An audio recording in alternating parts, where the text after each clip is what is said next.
भी रोते हैं, आंसू छलक आती है, पलके भिगोती है, पलके भिगोती है।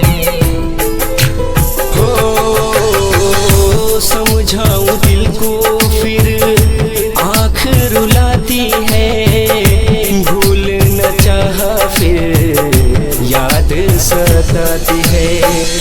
मरते हैं आशिक यूं घुट घुट के, मोहब्बत के झूठे राहों में लुट के, कम कम होए ना सारी रात रोके,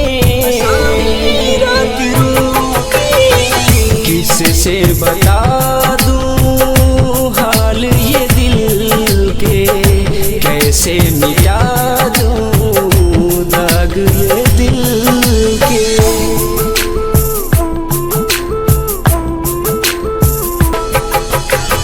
music by DJ Vikas Sitamarhi, DJ Vikas Sitamarhi.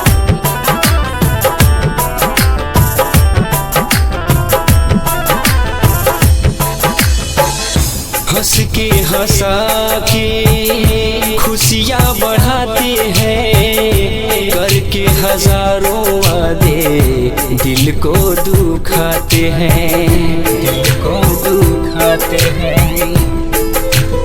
ओ यार ये प्यार हमको बेपना सिखाते हैं, यादों में यार फिर जहर मिलाते हैं। राइटर करान आनंद गम जिंदगानी, कुमार सालू की अधूरी कहानी, खुश रहते हैं वो जिंदगी उजाड़ के, जिंदगी उजाड़ के। किससे बता दूं हाल ये दिल के, कैसे मिटा दूं दाग ये दिल के। मितवा रे,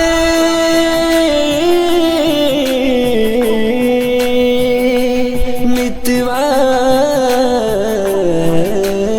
रे।